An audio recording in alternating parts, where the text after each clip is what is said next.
G'day, and thank you for joining Nicole and I as we continue our lap around Australia. The next part of our journey took us from Derby to Broome and to the Dampier Peninsula. This area is also known as the West Kimberley Region.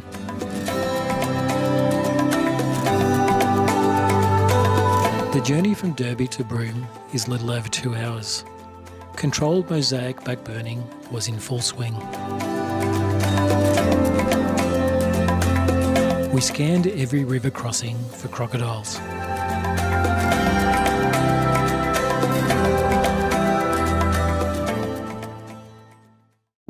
Just outside of Broome is the Malcolm Douglas Crocodile Park. I grew up watching Malcolm Douglas adventure films, and this park is just another one of his incredible life's achievements.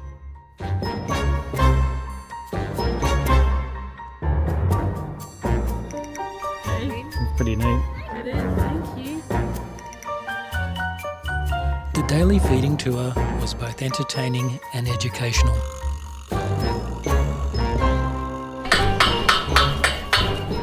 Alrighty guys, so this lake here is called Long Lake. It is called Long Lake because it is a very long lake. We have 70 saltwater crocodiles. So this here is actually an experiment done by Malcolm Douglas when he first opened the park. And what he found out is, if you have this many saltwater crocodiles all living in a high density area, it actually suppresses that territorial instinct. Come on.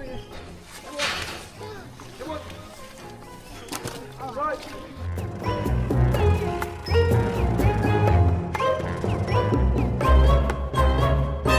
These are our American alligators. Now, they're only found in the southern parts of America, and you can expect them to find them in any bit of fresh water there is down there. So your lakes, your rivers, your golf courses. These gators, they're not very territorial, they're quite calm, they're slow, they're docile, and they are extremely lazy as well. They like to walk up quite high and quite tall, just like a goanna. They're one of the only reptiles in the world that can actually live in sub-zero temperatures. So what they're going to do, they know that the cold weather's coming, so they're going to eat anything and everything around, trying to gear themselves up and try and fatten themselves up for the winter time. So when the time comes, they're going to lower their metabolism and lower their heart rate down to about 2 to 3 beats per minute. Can be trained and they can be tamed. So saltwater crocodiles can never be trained and can never be tamed.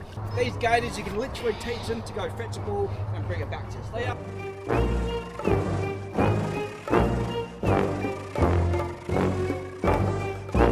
He's a bit shy at the moment, only because he's recently moved house. So when that happens, it takes him a little bit to get used to their new territory. He's coming up to 4.5 meters at the moment. So every 100 mil of growth is anywhere between 80 to 100 kilos of extra weight they're going to put on.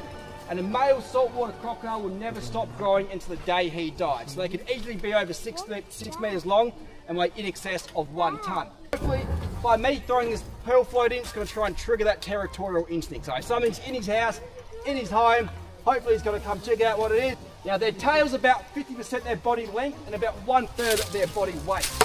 And they can jump out of the water about 2/3 of their body length. There we go.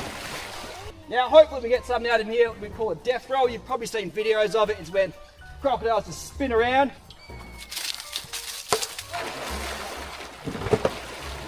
And the rope got wrapped around his finger, they did a death roll, and then there was no more finger after that. Oh no. So we try not to do that anymore. There we go. That's a bit of a roll there. So he's got 2 little pressure sensors right here on the tip of his nose. So he can hear and feel our vibrations through the ground, which means he can sit underneath the water. I'll go into this a bit further down the track. But here he can sit underneath the water, say a cattle or a pig has to drink of that water. He can pinpoint exactly where that is without even looking up above the water. Put that there. We're going to hear it. Now he's going to feel it. So that was pretty good. Now, saltwater crocodiles, they are apex predators, so they're going to want to work on the element of surprise when they attack their prey. So they want to be in the more darkest, brackish, muddier waters just like this, where they can fully go underwater, camouflage themselves, and nobody can see them. And splash someone. Sorry. There we go. They are extremely patient animals, so you've got to go up that tree and eventually you have to come back down from that tree. They're one of the only animals in the world that will actively hunt human beings besides bears and polar bears, so Lord.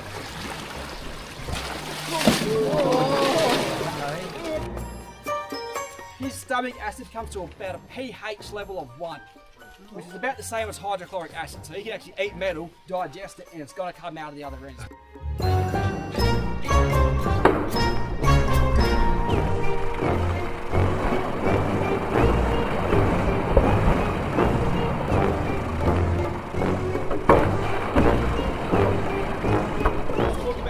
platel gland. Now, his platel gland sits right at the back of his throat there, so it looks like one big wall. Now, that's his own desalination plant. So, pretty much when he's in the salt water, that's what he uses to breathe and actually filter out all that salt water. Which is why I was explaining why 70% of these crocodiles actually prefer to live in the fresh water, because if it's something like a big fish, they might maneuver it up and down because they want that to go down head first, because they know if that goes down tail first, all the scales and the bone will be ripping up on the way down. While the crocs are the stars, there are many other animals to see and enjoy.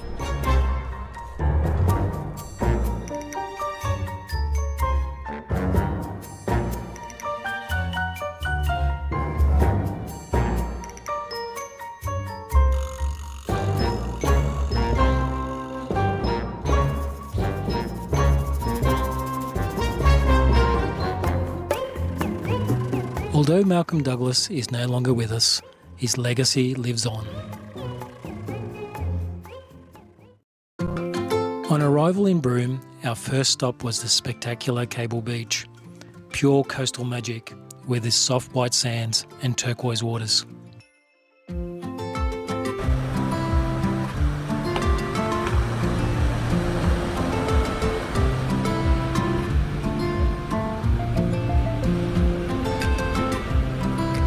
Though crocodile sightings are rare, it's actively patrolled by rangers.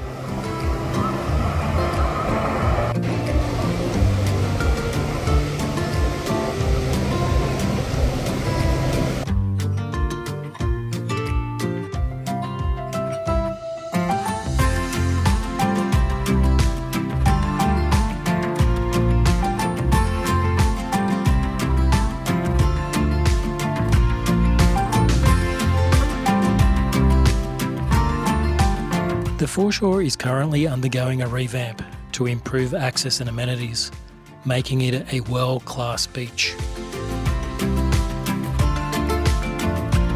After checking in at the Broome Discovery Parks, we had plenty of time to explore the foreshore before sunset.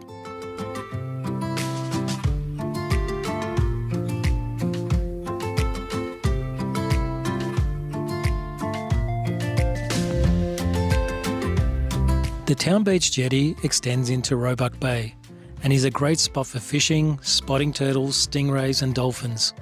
That is, when the tide is in. The Town Beach Jetty is built to cater for the huge 8.5 metre tidal variation.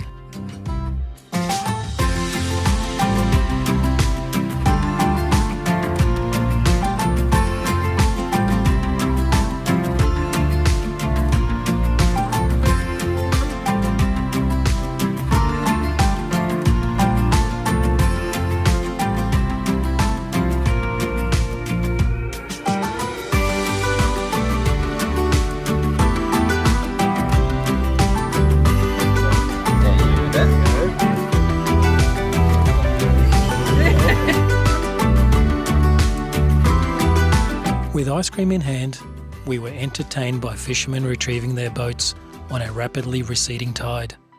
Just an hour earlier, people were fishing off the end of the jetty.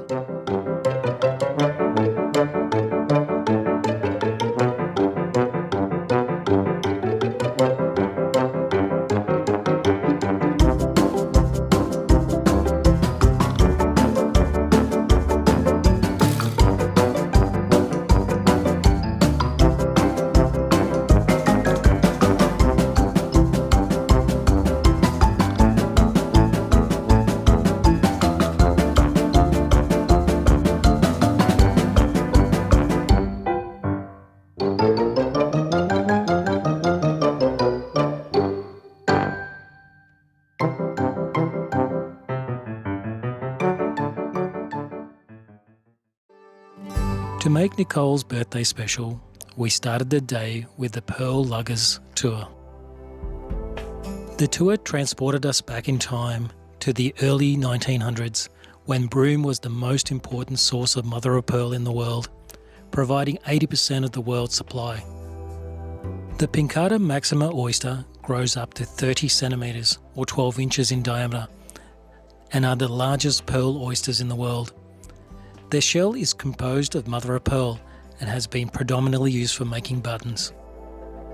Plastic buttons devastated the traditional pearling industry by offering a cheap and durable alternative to mother-of-pearl shell, causing market collapse in the 1950s and 60s.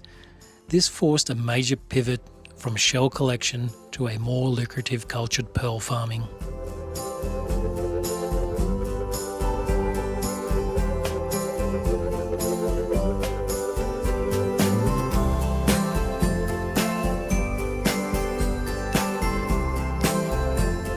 Once, 400 pearl lugger boats lined the Broome waterfront. The lugger boats became the workhorses, carrying diving crews and equipment to the shell beds.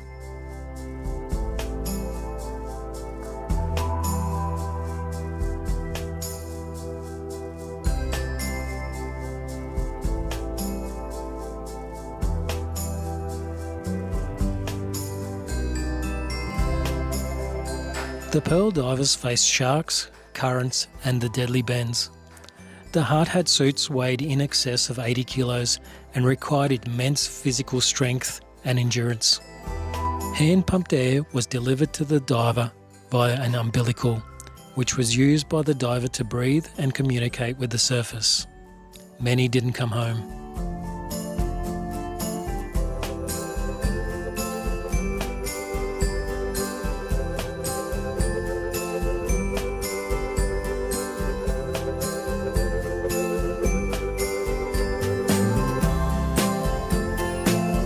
We also had the opportunity to taste pearl meat for the first time, which was surprisingly delicious. Also an opportunity to hold and feel a $100,000 pearl.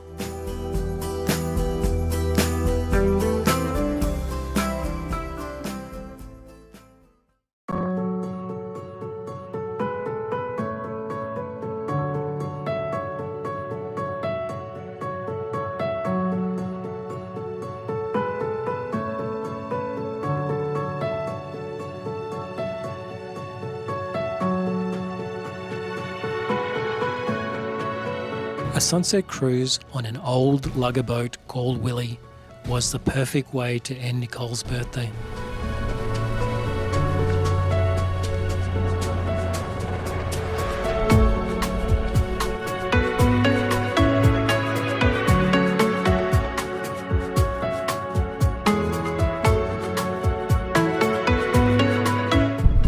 Happy birthday, darling.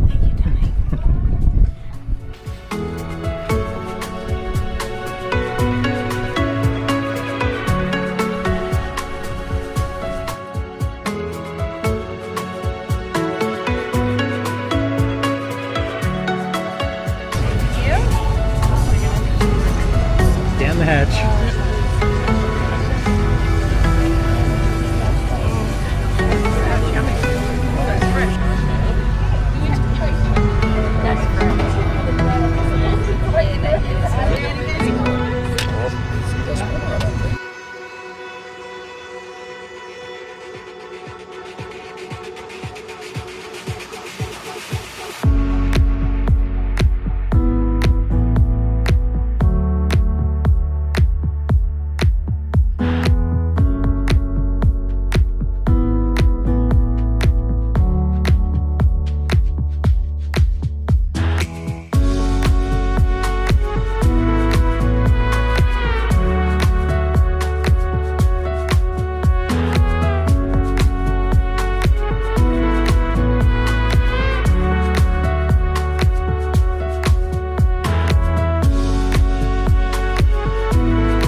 Willie Creek Pearl Farm was our next destination. The drive to the farm was an experience in itself. We looked forward to gaining an insight into the fascinating process of modern pearl farming.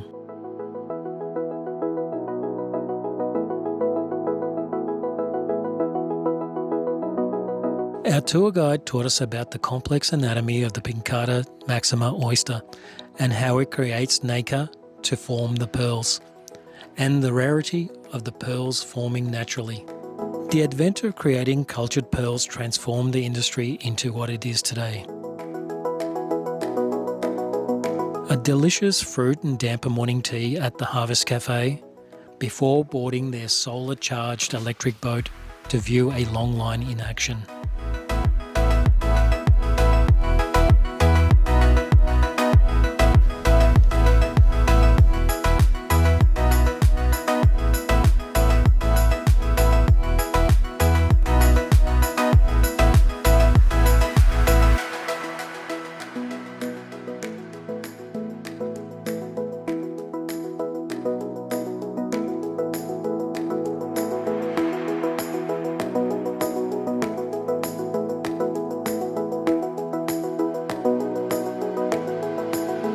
Let me introduce also this beautiful boat, Mimi Pearl. Mimi Pearl is the first full electric boat in the Western Australia.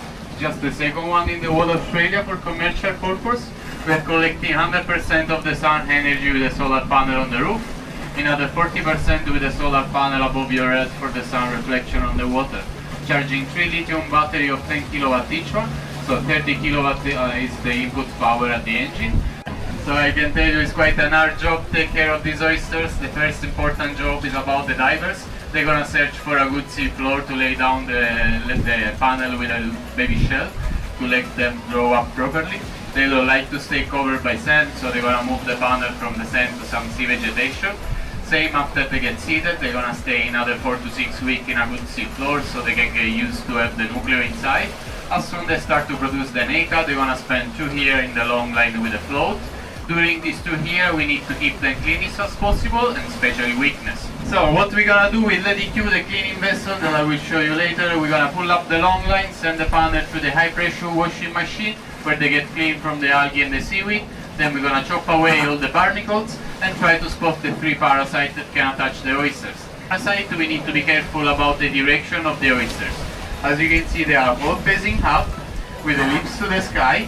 That allow them to take all the nutrients from the water, they get force feeded, but especially if somehow one of these oysters will be affected by mortality, the adductal muscle inside will release, so they will open up the mouth.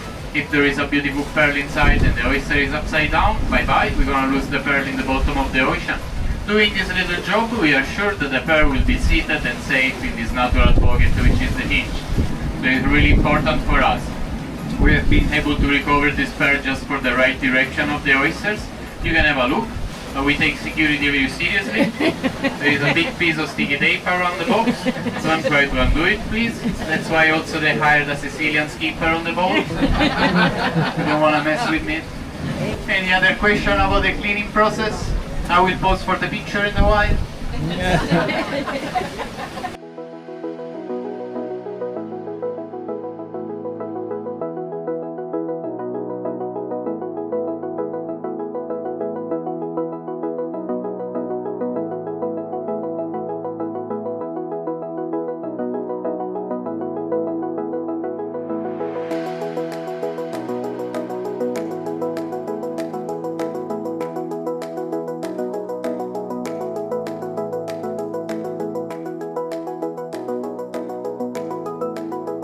Returning to shore, our tour guide demonstrated opening an oyster to extract the pearl. As the birthday girl, Nicole was lucky enough to remove the pearl directly from the oyster. While it would have made a nice birthday treat, it was valued at $7,800 and well over our budget. Returning to the showroom, we learnt about pearl grading. The pearl's value is based around 5 virtues: luster, size, shape, colour and complexion.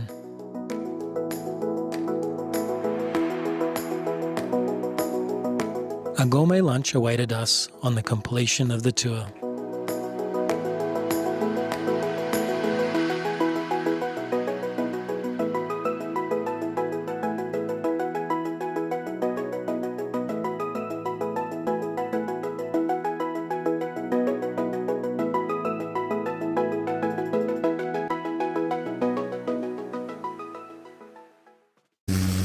Parking on Short Street in Broome is like parking on the airport runway.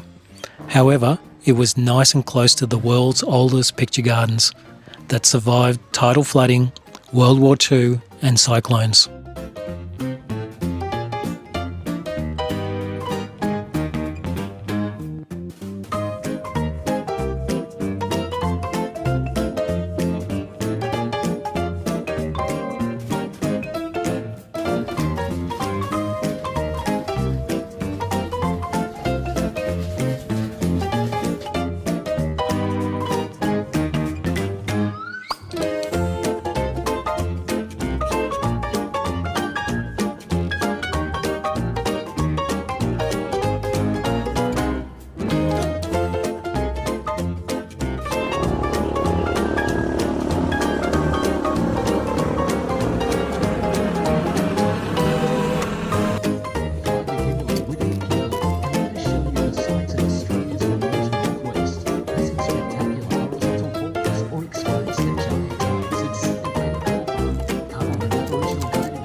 The anticipation of flyovers added a unique movie viewing experience.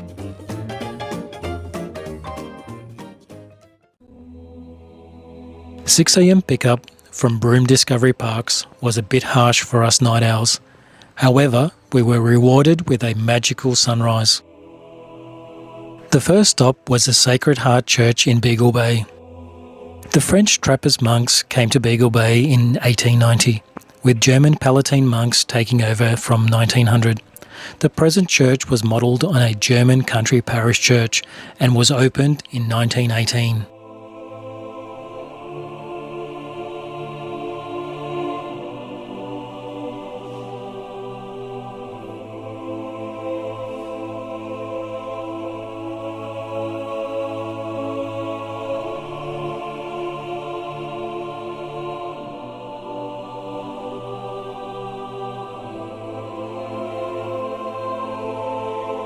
The tabernacle, main altar, floors and windows were adorned with local mother-of-pearl, cowrie shells and volute shells, using symbols of both local Aboriginal and Catholic tradition.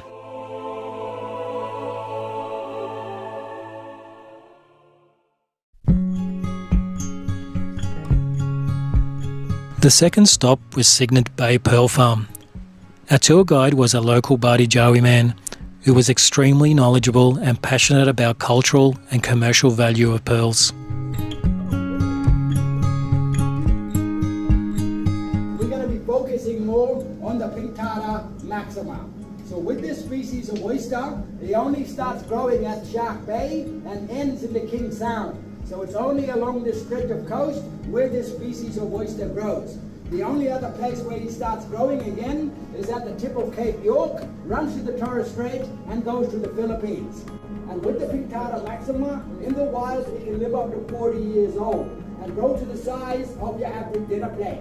But as a kid growing up here at Cygnet Bay, I seen shells larger than your average dinner plate. So the old fella I have here is Mr. Bruce Wiggin, and he's one of our master carvers out here in the Dampier Peninsula, and he still carves his family stories onto the mother-of-pearl shell. He's one of only 5 men that still carves the oyster, so it's a dying art form.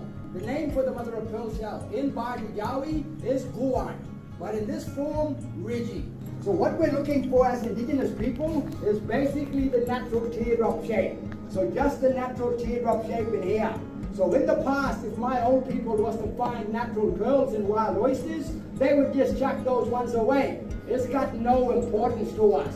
A lot of Europeans think all Indigenous people do rock art. In the Dampier Peninsula, no rock art. Yeah? Our canvas is the mother-of-pearl shell. So Europeans first discovered the Pinctada maxima when they saw the Indigenous men wearing this luxurious shell and realized that there were fortunes just waiting out there on the sea floor. So the first industry was all about the shell. So basically textiles. Buttons, where buttons put Broome on the world map. So around 1910, the Broome's mother of pearl fishing industry peaked, where Broome was exporting some 80% of the world's mother of pearl for the button industry. Some 400 luggers worked out at Broome, and over 300 men worked here at Signet Bay. So in 1959, Mr. Brown brought up one of his sons, Mr. Lyndon Brown, who was 21 at that time, studying zoology, to come to the Kimberleys and try to unlock the secrets of how to cultivate pearls. So Mr. Lyndon Brown spent a year here at Signet Bay researching and developing his pearl culturing technique. So in 1960, he became the first European man to successfully cultivate a loose pearl. He had no influence by Japanese pearling technicians. He learned it all on his own. So fully Australian. So now we see our third generation of pearler. So this is James Brown, son of Bruce and Allison, and my oldest childhood friend. So James and I both went to primary school in this building. Thanks to this family, again, I've actually traveled to every cultured pearl farm on earth. Yeah, so Google, Wikipedia, you got nothing on me. Absolutely nothing. Each oyster in our tank, around 5 years old, because all oysters and mussel species also hermaphrodites. Yeah, constantly changing sex due to water temperature. But both male and female oysters will produce cultured pearls. So that's basically how much room your technicians got to work with. Wow. Yeah. So any more than that, ma'am, you snap open the abductor muscle, kill the oyster. So today we collect our wild oysters from 80 Mile Beach, which is at Wallal, which is south of Broome, where the pink tidal maxima grows up there in large numbers. Perfect growing conditions for them. Once we have them on the farm, technicians seed them for the first time straight away. So once they have been seeded, they would be placed into these panels, and each panel set out onto our long lines, straight out in our paddocks, straight out in front of us. And each panel will be suspended 3 to 4 meters underwater, and they would be out there for the next 2 years. But during those 2 years, each panel, floats and ropes has to be cleaned once a month for the next 2 years. So with our giant tides up here and amount of nutrients that comes in every day, the panels become very vulnerable to regrowth. So we get seaweed, coral, barnacles growing on each panel, and it's competing with the oyster for nutrients. So the pearling teams needs to head out there once a month and clean each panel. And today, we've got 140,000 oysters out there. So it's a lot of cleaning for those young men and women. So we have this large silver machine that's basically like your big dishwasher. So it sprays high-powered water from the top and bottom. So the pearling team's getting out there, grabbing the panel of shell and just running it through the machine. So a lot of manual labor goes into producing cultured pearls. Kill this oyster today. So yeah, I'm gonna do a kill harvest, but nothing goes for waste. You're gonna be Terry's afternoon tea. Once I cut through the abductor muscle, oyster can no longer open and shut. Yeah. Again, that's just the natural beauty of the oyster that pretty much captivated humans around the world. Because I know you guys all grew up believing that a grain of sand produces a pearl. Yeah? I'm gonna kill that myth for you guys. Anatomy? Yeah. Outer lip just helps keep the oyster shut tight. Also, very fragile. Yeah, so basically like fingernails. Yeah. White bit in here is either called your mother of pearl or nacre. The dark bit is the mantle tissue. And that's the only part of the oyster that secretes your liquid nacre or your liquid mother of pearl. The dark bit in here is the oyster's gills being a filter feeder. Yeah? The white bit is the abductor muscle. Just helps open and close the oyster, also known as pearl meat, and we sell our pearl meat for around $200 a kilo. Yeah, so you get your heart just in here. The yellow bit is your liver. Yeah, the liver just in here. White bit in there. Yeah, common name, gonad. So it was Mr. Koichi Mikimoto and Mr. Lyndon Brown in their pearl culturing technique to make an incision into the gonad, yeah, using the mantle tissue from a donor oyster, So they would select an oyster that secretes a lot of liquid nacre and sacrifice this one. They would then cut out rectangular slits, cut them into small millimeter squares, make an incision into the gonad, placing the nucleus along with the donor mantle tissue. So that's how you produce cultured pearls. To create one cultured pearl, you're basically using 3 oysters. Yeah, so oyster number 1 is just the host, holds everything in place. Yeah, oyster number 2, mate, being the piece of donor mantle tissue. Oyster number 3 being the nucleus, and the nucleus coming from the Mississippi mud mussel from the Mississippi River in the United States. 3 oysters, 1 cultured pearl. 95% of all oysters and mussels on Earth has a little host crab that lives within the oyster. Yeah, so that little oyster and the crab, they have symbiotic relationship. Yeah, so that crab's whole purpose in life is to keep that oyster clean. Yeah, what do housekeepers do? Keep their house clean. So if a grain of sand gonna fall in, he chucks it out. I don't say that, he says that. Yeah, so that little crab, guys, kills that whole sand theory that you guys grew up believing in. Grain of sand produces a natural pearl. That little crab says that's a lie. Not me, that crab.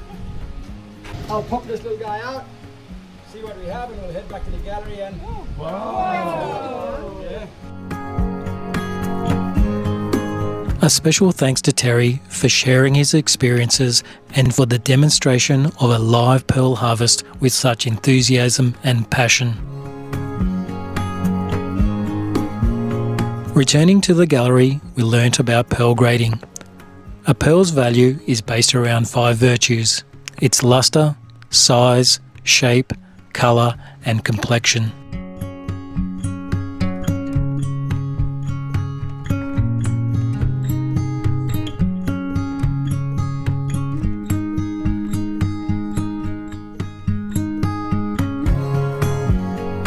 In 2004, Cygnet Bay produced the world's largest fine quality pearl, measuring 22.24 millimetres.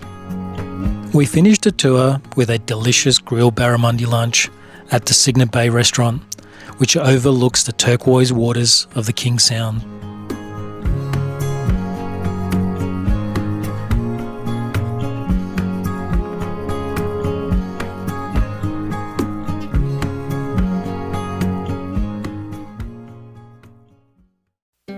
Our third stop was an aquatic centre and hatchery in the Bardi Jawi Aboriginal community of Adialoon. The aquatic centre and hatchery is located on the tip of the Dampier Peninsula at One Arm Point, where the community shows guests a diverse range of fish, coral and crustacean species found in the surrounding waters.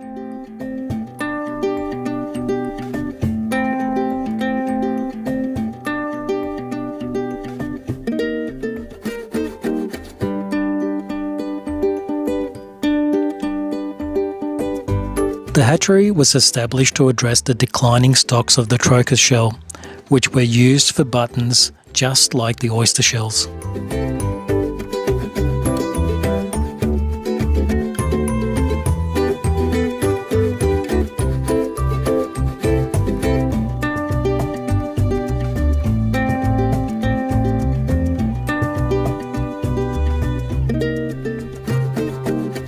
On the way out of Adialoon, we stopped at a local beach where traditionally caught turtles were cleaned for consumption.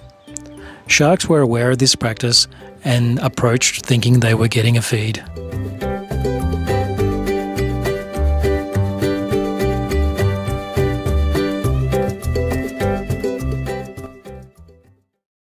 The final stop was the Lombardino Aboriginal community. The community is home to the historic Christ the King Catholic Church, built in the early 1900s during the Lombardino mission period. The church continues to hold regular masses that integrates Indigenous culture and Catholic worship. Our guide presented photos and cultural artefacts and informed us about the days of the mission. In front of the Arts and Crafts Centre is a replica mangrove wood raft that was used by the Bardi Jawi people to hunt fish and turtles. We learnt how it was made and used to great effect in the turbulent waters of the Dampier Peninsula. Their wood-fired bread was exceptional, so we bought a loaf to enjoy on our continuing journey. Returning back to the motorhome after sunset, it was a memorable day on the Dampier Peninsula. The town of Broome is shaped by its pearling history. The town reflects a unique blend of Indigenous, Asian and European influences. Chinatown is in the heart of Broome and is the home to pearl retailers, galleries and cafes that celebrate its pearling legacy.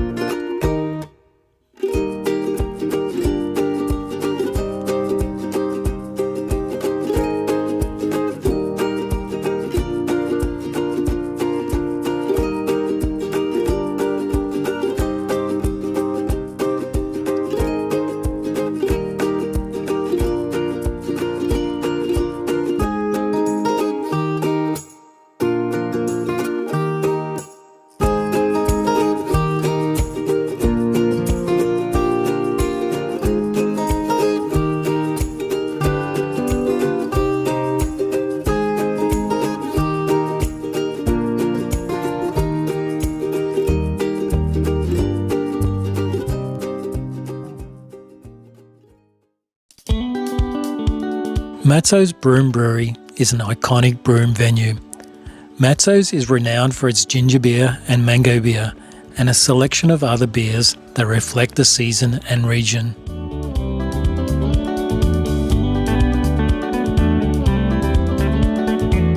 The mango beer was our favourite, a crisp ale with a hint of mango. The chili beer was interesting but a little too spicy for our palates.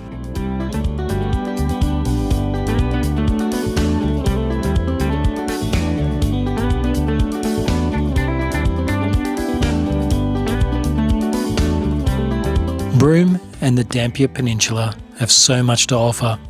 We only just scratched the surface.